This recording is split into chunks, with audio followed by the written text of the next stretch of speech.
Nas histórias da América, o início do século XIX foi marcado pelos movimentos de independência, que fizeram com que a maioria das ex-colônias se tornassem territórios, países independentes, como foi o caso do Brasil. Mas no vídeo de hoje nós vamos ver o que tem de específico na independência do Brasil, a ex-colônia de Portugal. Se você gosta de história, literatura, se interessa por esses temas, se inscreva no canal. Esse é o canal Crítica, História e Literatura e nós gostaríamos muito de ter você por aqui nos próximos vídeos. O caso da independência brasileira foi bastante diferente das independências dos países vizinhos, ex-colônias da Espanha. Uma das primeiras grandes diferenças é que no caso brasileiro nós tivemos um fato inédito, que é a presença da família real portuguesa no Brasil. Vocês devem se lembrar que a família real portuguesa veio para o Brasil no ano de 1808 por causa de questões que aconteceram na história da Europa, a invasão de Napoleão Bonaparte de diversos países, como por exemplo a Espanha e Portugal. Em 1814, com o fim da Guerra Napoleônica na Europa e com a redistribuição dos territórios que haviam sido invadidos por Napoleão pelo Congresso de Viena, Portugal estava numa situação bastante atípica, que a rainha, Dona Maria I, e o príncipe regente, Dom João, se encontravam na sua colônia, nas Américas, e não estavam em Portugal. Isso vai fazer com que cada vez mais portugueses, a partir desse momento, comecem a clamar pelo retorno da família real portuguesa para Portugal. O que acontece, entretanto, é que a família real não voltou imediatamente a Portugal. E no ano de 1815, Dom João vai tomar uma medida, que é a elevação do Brasil, que era uma colônia, à situação, à condição de Reino Unido a Portugal e Algarves. Com isso, burocraticamente, se alterava a condição do Brasil, que deixava de ser uma colônia. E é muito importante a gente lembrar que a vinda da família real portuguesa tinha feito uma outra modificação, a abertura dos portos brasileiros às nações amigas. Então, a partir desse momento, o Brasil podia fazer comércio com outros países que não precisavam passar diretamente por Portugal. Um dos maiores beneficiados dessa medida foi a Inglaterra. Anos mais tarde, o Dom João vai elevar a condição do Brasil a Reino Unido de Portugal.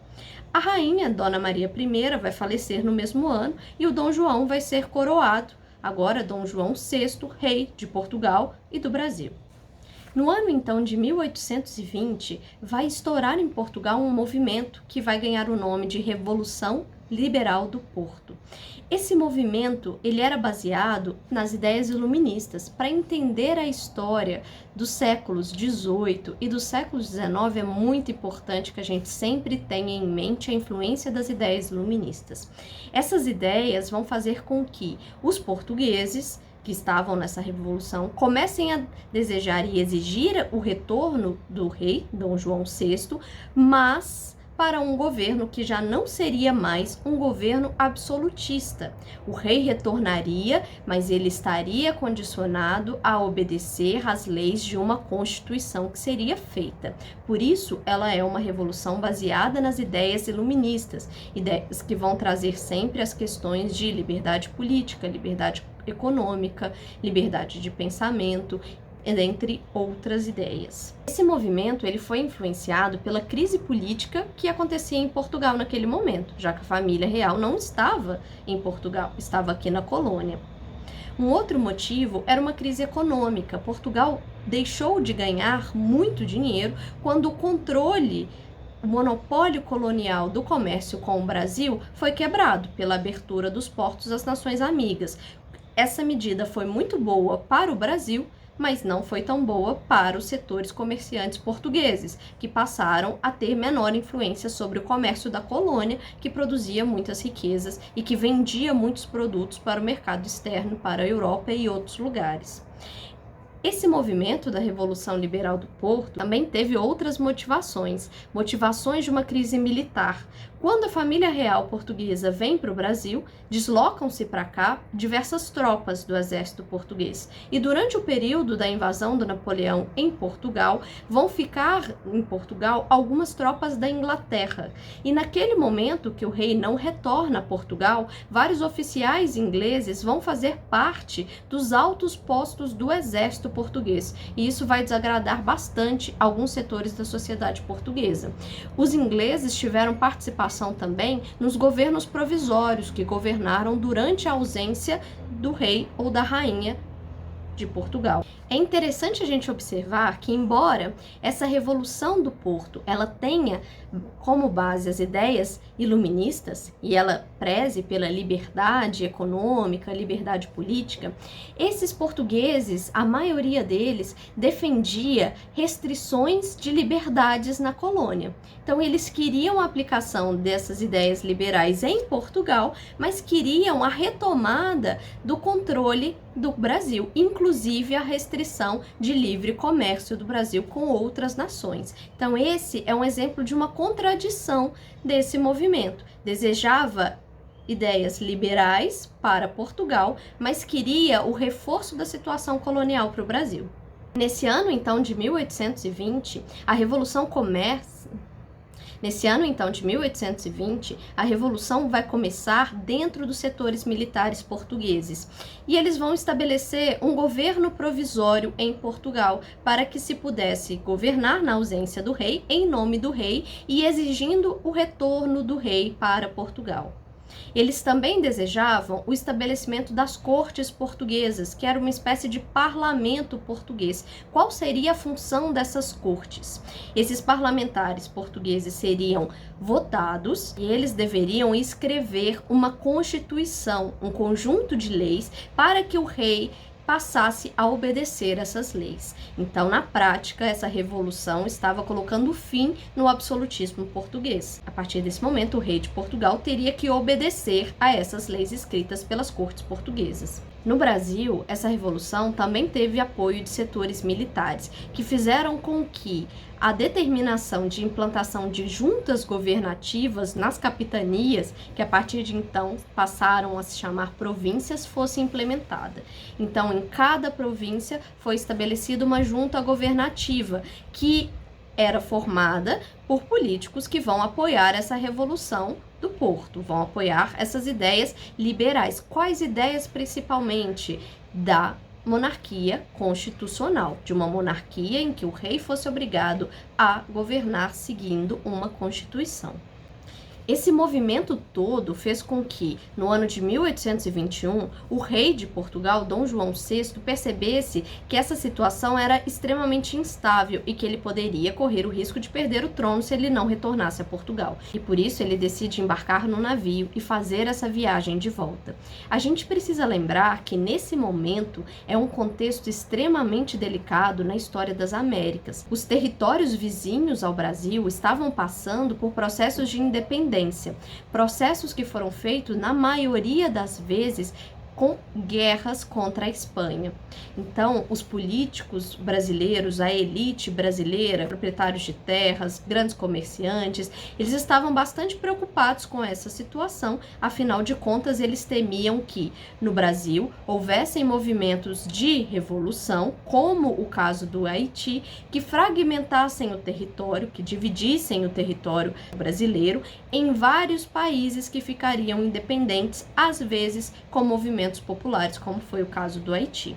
Então, era um momento bastante tenso da política das Américas. E isso vai ter reflexos no que vai acontecer a seguir.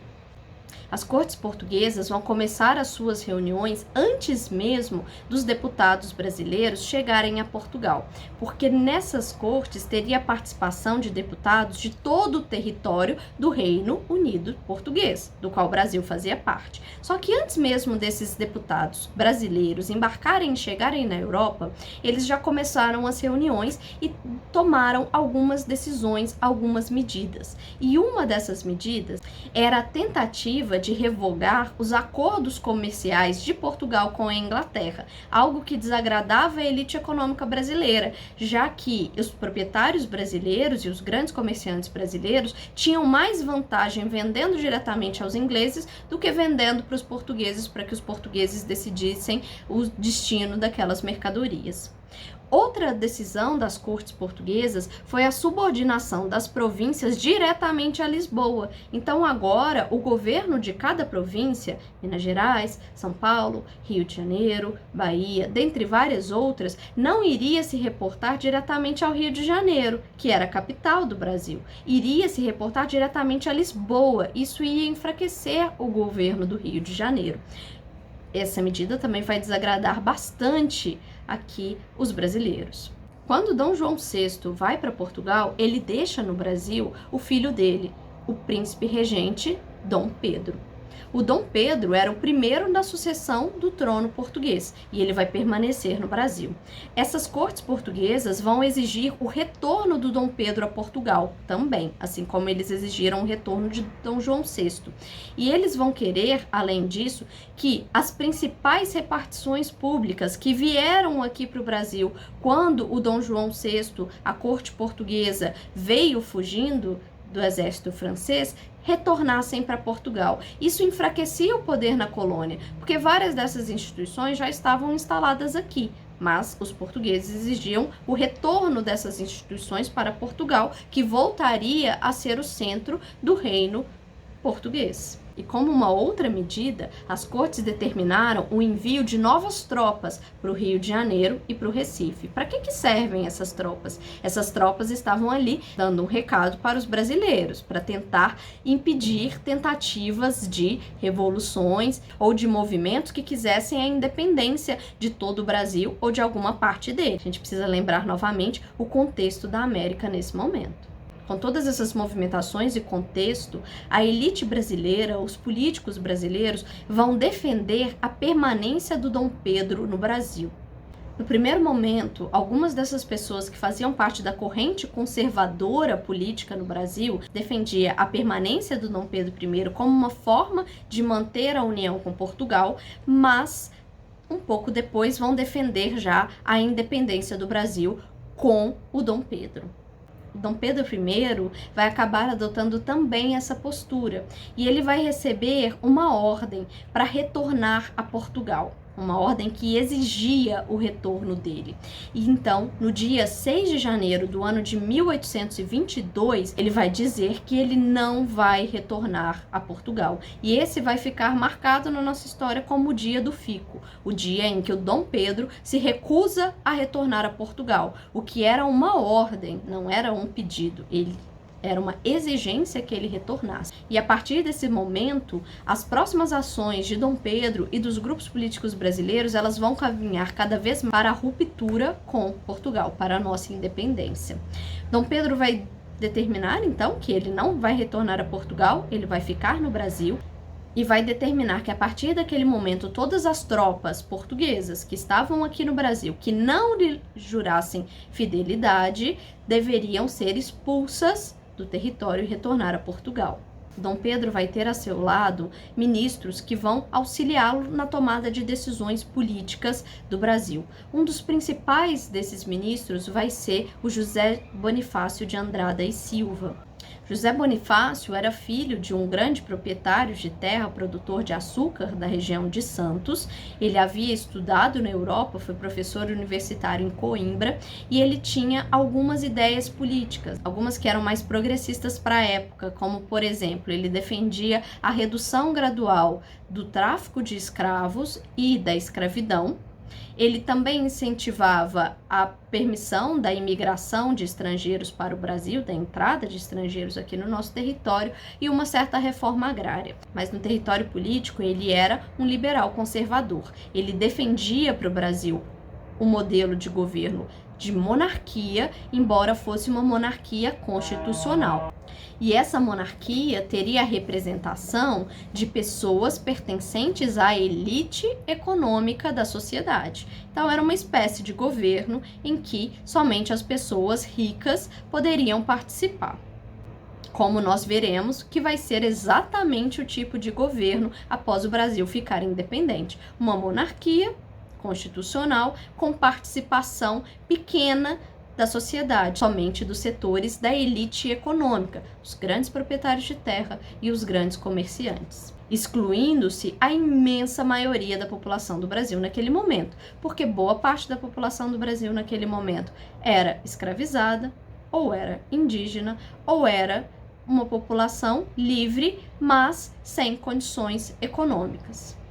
Em agosto de 1822, o Dom Pedro vai decretar que qualquer tropa que fosse enviada de Portugal para o Brasil, a partir daquele momento, seria considerada uma tropa inimiga. E com isso, ele tentava coibir o envio de tropas para a região, para evitar um possível conflito armado com Portugal, no caso da independência brasileira. No mês seguinte, vai chegar um despacho de Lisboa que vai determinar novamente a exigência do retorno de Dom Pedro I para Portugal. Além disso, vai considerar os ministros que o auxiliavam traidores da coroa portuguesa e vai revogar os decretos que o Dom Pedro havia feito. Quando esse despacho chega, Dom Pedro estava em viagem. O José Bonifácio e a princesa Leopoldina vão recebê-lo e vão enviar um mensageiro até o Dom Pedro para que ele pudesse ter ciência desse documento que chegava. Quando ele foi alcançado, então, a sua comitiva estava ali próximo do riacho do Ipiranga e vai ser naquele momento em que vai ficar marcado na história o dia em que o Brasil ficaria independente, 7 de setembro de 1822, em que o Dom Pedro I declararia a independência de Portugal. E com isso, o Brasil se tornava um país independente nas Américas, mas de forma bem diferente dos outros países que ficaram independentes nesse momento. O Brasil se tornou independente com um modelo de governo de uma monarquia, em que quem estava no poder era um herdeiro do trono português. Nós não tivemos uma grande guerra de independência, o que também é uma diferença com os países da América Latina que enfrentaram guerras com a Espanha. Esses países ficaram independentes também adotando um modelo republicano de governo, que no nosso caso não foi adotado, como eu acabei de dizer. E esses territórios espanhóis na América, ao ficarem independentes, foram divididos. Os vice-reinos que existiam aqui na América, que eram essas grandes unidades coloniais espanholas, se dividiram em países menores: Argentina, Chile, Bolívia, Venezuela e vários outros, o México e vários outros países. No caso brasileiro, nós mantivemos a unidade territorial. Como eu falei, a independência brasileira não mobilizou uma grande guerra. Nós tivemos alguns conflitos armados no sul do país, na província da Cisplatina, onde tropas portuguesas resistiram a esse movimento, mas logo depois elas vão embarcar no ano seguinte para Portugal, e aí vai ter início na região uma disputa, uma guerra pela independência da província da Cisplatina, que vai ficar independente depois, como o Uruguai, e nós tivemos também alguma resistência portuguesa na província da Bahia, também na província do Maranhão e do Pará. A Inglaterra reconheceu a independência brasileira, um pouco depois também foi reconhecida pelos Estados Unidos, e no ano de 1825 foi assinado um acordo com Portugal em que o Brasil se comprometia a pagar uma indenização aos portugueses pelos prejuízos que os portugueses tiveram com a perda da sua colônia, como se nós já não tivéssemos pagado o suficiente para os portugueses ao longo dos mais de 300 anos em que fomos colônia de Portugal. Foi acordado o pagamento de 2 milhões de libras aos portugueses. E com isso, formalmente, a independência do Brasil foi reconhecida por Portugal. Espero que vocês tenham gostado do vídeo de hoje. Nos próximos vídeos, nós vamos falar um pouco mais sobre como foi esse primeiro reinado do Dom Pedro na história do Império agora brasileiro, e daremos sequências com o governo de Dom Pedro II também. Até mais!